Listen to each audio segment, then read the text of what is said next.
एक समय की बात है। गोवर्धन नाम का एक पशुपालक अपनी पत्नी दामिनी के साथ बीजापुर नामक गांव में रहता था। वो अपने मवेशियों को चारे के लिए पास के पहाड़ों पर ले जाता था। सारा दिन वहीं बिताने के बाद शाम को वो उनके साथ घर लौट आता था।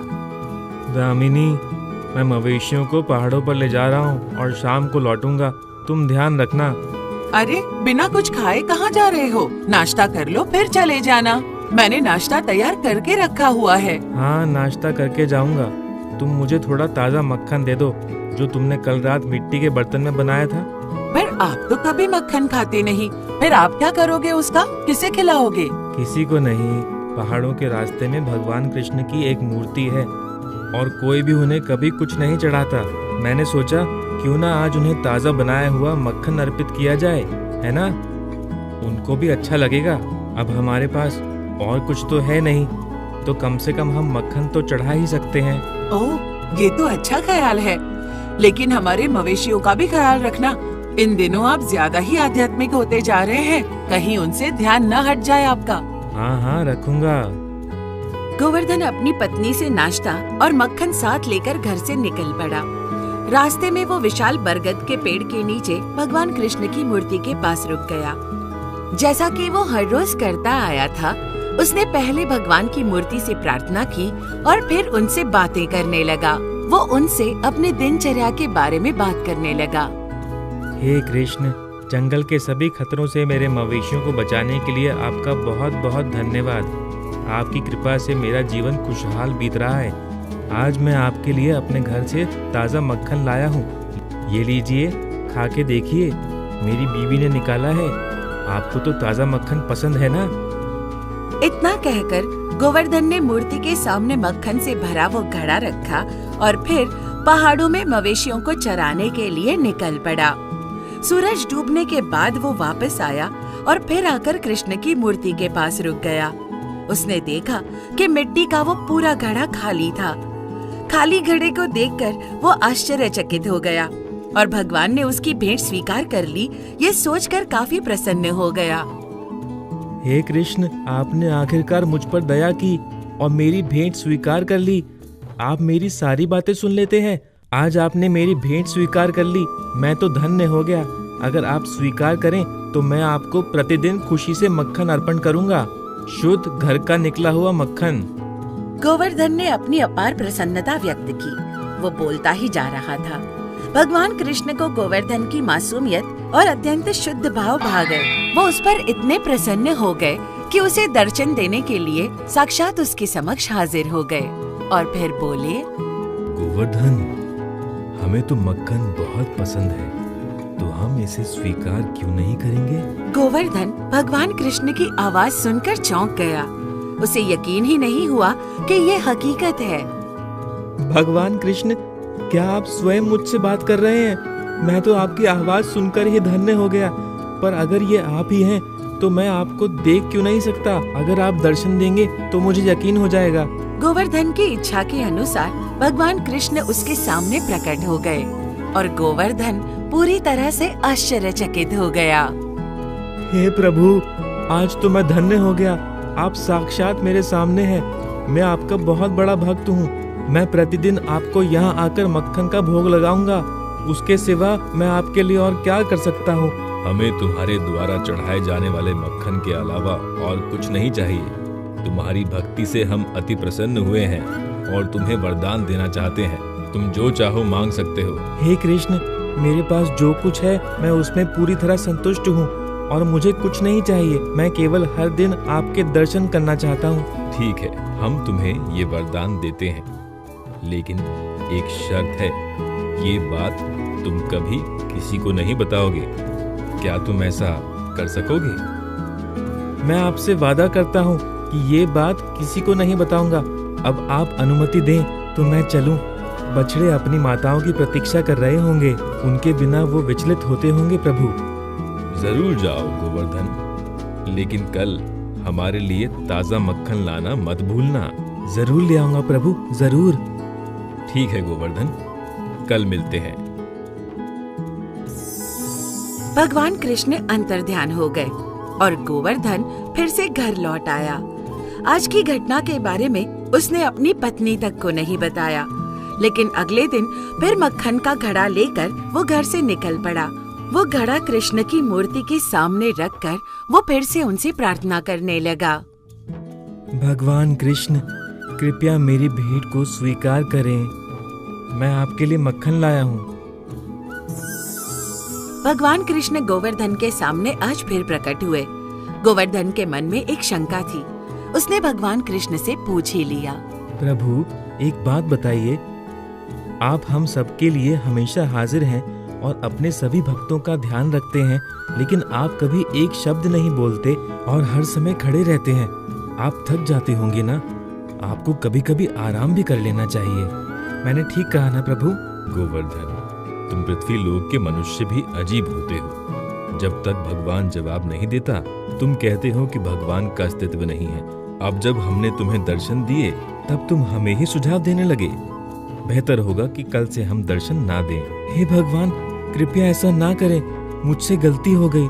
मुझे आपकी चिंता होती है कि आप हर समय खड़े रहते हैं, बिल्कुल आराम नहीं करते हैं। आपको थोड़ी देर बैठने तक नहीं मिलता। आप थक जाते होंगे ना? तुम्हारी भक्ति के अलावा तुम्हारी मासूमियत ने भी हमारा दिल जीत लिया है। तुम्हारे इस प्रश्न का उत्तर हम तुम्हें एक उदाहरण देकर समझाते हैं। क्या तुम उदाहरण सुनने के लिए तैयार हो? बोलो। जी प्रभु, जरूर। इस स्थान पर हम प्रतिदिन विभिन्न प्रकारों के भक्तों को देखते हैं। हम चाहते हैं आज तुम भी यहाँ रुककर उन सभी भक्तों को देखो, लेकिन एक शर्त पर कि तुम उन्हें हमारी उपस्थिति के बारे में नहीं बताओगे और किसी भी बात की प्रतिक्रिया भी नहीं दोगे। सिर्फ चुपचाप देखते रहोगे कि क्या हो रहा है, ठीक है? पर प्रभु, अगर मैं सारा दिन यहीं खड़ा रहूं, मेरे मवेशियों का क्या होगा? उनका ध्यान कौन रखेगा? हम करेंगे तुम्हारे मवेशियों की देखभाल। इसकी चिंता तुम मत करो। जाओ, पेड़ के पीछे चले जाओ। इतना कहकर भगवान कृष्ण अंतर्ध्यान हो गए। गोवर्धन पेड़ के पीछे जाकर इंतजार करने लगा। वो सोच रहा था कि भगवान कृष्ण उसकी शंका को कैसे दूर करेंगे। कुछ समय बाद एक व्यापारी पैसों से भरी थैली लेकर वहाँ पर आया। हे प्रभु, मुझे बहुत खुशी है कि आपने मुझे इतना बड़ा वरदान दिया और आज मेरे प्रभु का उत्तर भी मुझे समझ आ रहा है। उसने पैसे की उस थैली को मूर्ति के सामने रखा और प्रार्थना करने लगा। गोवर्धन पेड़ के पीछे खड़े रहकर ये सब देख रहा था। हे सर्वशक्तिमान प्रभु, मैंने अभी अभी नया कारोबार शुरू किया है। कृपया उसमें अच्छे अच्छे मुनाफों का आशीर्वाद दें। उसने अपनी प्रार्थना पूरी की और उसके बाद अनजाने में ही बिना पैसों की थैली उठाए वहाँ से निकल गया। गोवर्धन ये सारा माजरा देख रहा था। उसने ये भी देखा कि वो व्यापारी पैसों की थैली वहीं पर भूल गया था। अरे, वो व्यापारी अपने पैसे यहीं भूलकर चला गया। अब मैं उसे याद भी नहीं दिला सकता, क्योंकि मैं भगवान कृष्ण की किसी भी बात पर प्रतिक्रिया ना करने की शर्त से बंधा हुआ हूँ।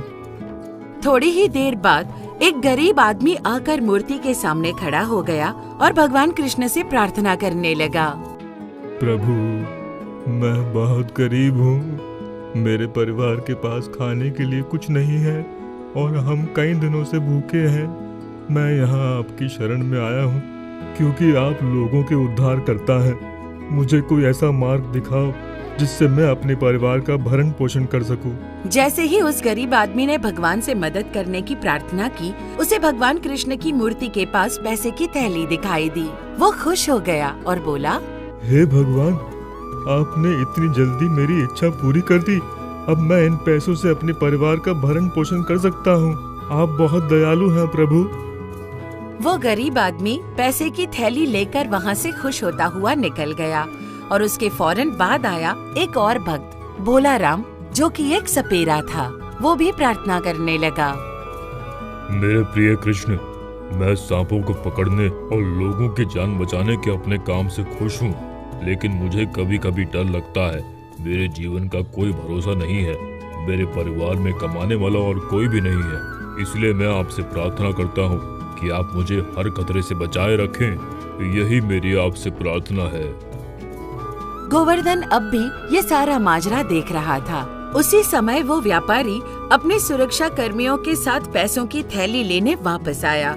उसने देखा कि पैसों से भरी वो थैली गायब है और भोला राम वहीं बैठकर प्रार्थना कर रहा है। उसने इसके लिए सपेरे को ही दोषी मान लिया।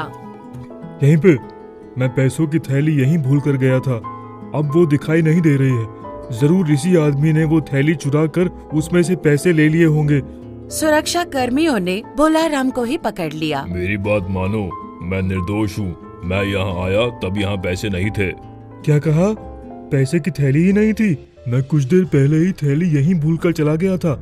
यहाँ तुम्हारे अलावा कोई आता जाता भी दिखाई नहीं दिया। तुम झूठ बोल रहे हो। बताओ पैसे कहाँ छुपाए? मैंने सचमुच पैसों से भरी कोई थैली नहीं देखी है। मैं निर्दोष हूँ, मुझे छोड़ दो। भोला राम उनसे उसे छोड़ देने की विनती करता रहा। गोवर्धन को भोला राम के लिए बहुत बुरा लग रहा था।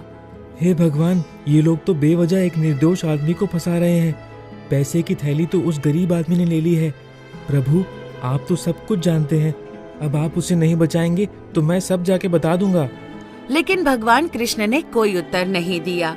ये देखकर गोवर्धन ने भगवान कृष्ण को किया हुआ वादा तोड़ दिया और उनके सामने आकर उन लोगों से सारी सच्चाई बयान कर दी। भाई साहब, इस आदमी को छोड़ दो। इसने पैसे नहीं लिए हैं। ये निर्दोष है। क्या? तुम कौन हो और तुम्हें कैसे पता कि उसने पैसे नहीं लिए हैं? मैं गोवर्धन हूँ, पशुपालक हूँ।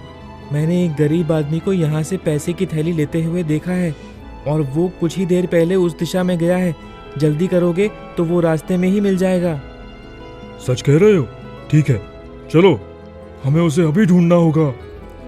सुरक्षा कर्मियों ने उस गरीब आदमी को ढूंढ लिया और उसे पकड़कर उससे सारे पैसे वापस ले लिए। उन्होंने निर्दोष भोला राम को छोड़ दिया।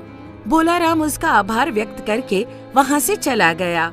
उस निर्दोष आदमी को इंसाफ दिलाकर गोवर्धन बहुत खुश था। उसने भगवान कृष्ण को फिर से याद किया। प्रभु, आप दर्शन दे सकते हो क्योंकि यहाँ कोई नहीं है। अब गोवर्धन के याद करने पर भगवान कृष्ण उसके सामने फिर से प्रकट हुए। उसने फिर भगवान के सामने अपना संदेह व्यक्त किया। प्रभु, आप चुप क्यों थे जब आपके सामने ये पूरी घटना हुई? जैसे मैंने किया, आप भी तो इस समस्या का समाधान कर सकते थे। आपने कुछ क्यों नहीं किया? गोवर्धन, क्या तुम्हें एहसास है कि तुमने अभी क्या किया? मैंने एक निर्दोष आदमी को बचाया क्योंकि मैंने सब कुछ देखा है। मुझे पता है कि पैसे की थैली उस गरीब आदमी ने ले ली थी, लेकिन निर्दोष भोला राम को ऐसे अपराध की सजा मिलती जो उसने किया ही नहीं। इसलिए मैंने आपकी शर्त तोड़ दी और एक निर्दोष आदमी को बचाने के लिए सच कहा। तुम्हें लगता है कि तुमने भोला राम को बचाया, लेकिन वास्तव में तुम ही उसकी मृत्यु का कारण बन गए हो। जानते हो कैसे? हे भगवान, क्या मैं उसकी मौत के लिए जिम्मेदार हूँ? वो कैसे? मुझे समझ में नहीं आया प्रभु। गोवर्धन, हम जो भी कर्म करते हैं वे एक दूसरे से जुड़े होते हैं। हमें सिर्फ अपने कर्म करते रहना है, लेकिन जो हो रहा है उसके खिलाफ जाने की कोशिश कभी नहीं करनी चाहिए, क्योंकि इससे आपदा ही आएगी। इसलिए मैंने तुम्हें दर्शक बने रहने के लिए कहा था, किसी भी चीज का जवाब नहीं देने के लिए कहा था। पर भगवान, मुझे इसमें अपनी गलती समझ में नहीं आई। कृपया मेरा मार्गदर्शन करें। बताता हूँ। सबसे पहली बात यह है कि भोला राम का कुछ समय पहले ही निधन हुआ है। क्या भोला राम की मृत्यु हो गई है? हाँ, ये तुम्हारी गलती के कारण हुआ है। अगर तुमने उसे जेल जाने दिया होता तो वो सांप को पकड़ने नहीं जाता और बच जाता, और बेचारा वो गरीब आदमी खुशी खुशी उन पैसों को अपने परिवार पर खर्च कर देता। लेकिन अब उसे पहरेदारों ने कैद कर लिया है और उसका परिवार भूख से मर जाएगा। और ये इसलिए हुआ क्योंकि तुमने मेरी बात ना मानकर उन्हें सब कुछ बता दिया। हे प्रभु, लेकिन कम से कम मेरे कारण वो व्यापारी नुकसान से तो बच गया, है ना? तुम सही कह रहे हो, पर यह भी तो सच है कि अगर व्यापारी ने अपने पैसे की थैली खो दी होती तो इस नुकसान का उस पर ज्यादा असर नहीं होता, लेकिन उस गरीब आदमी को पैसे से फायदा होता और साथ ही भोला राम जेल में रहकर बच जाता, अपने प्राण न खोता। आपने जो कहा वो बिल्कुल सच है कन्हैया। मुझसे बहुत बड़ी गलती हो गई। मुझे आपके इरादों का एहसास नहीं हुआ। आप तो सभी के प्रभु हैं, सबके कर्मों का हिसाब रखते हैं। लेकिन फिर भी आप शांत रहे, क्योंकि नियति में जो लिखा है वैसे ही होना चाहिए। आप ही हैं जो हमारे भाग्य का फैसला करते हैं, लेकिन मैं आपकी मंशा को नहीं समझ सका। कृपया मुझे क्षमा कर दें प्रभु। मुझसे बहुत बड़ी गलती हुई प्रभु, बहुत बड़ी गलती। इसमें गलती तुम्हारी नहीं है गोवर्धन, ये होना तो पहले से ही तय था, इसलिए परिणाम के बारे में मत सोचो। तुम सिर्फ अपना कर्तव्य करो और उसका फल देना भगवान के हाथों में छोड़ दो। इतना कहकर भगवान कृष्ण फिर से अंतर्ध्यान हो गए और गोवर्धन अपना मिट्टी का घड़ा लेकर वापस अपने घर लौट आया। वो इस घटना को भूल गया।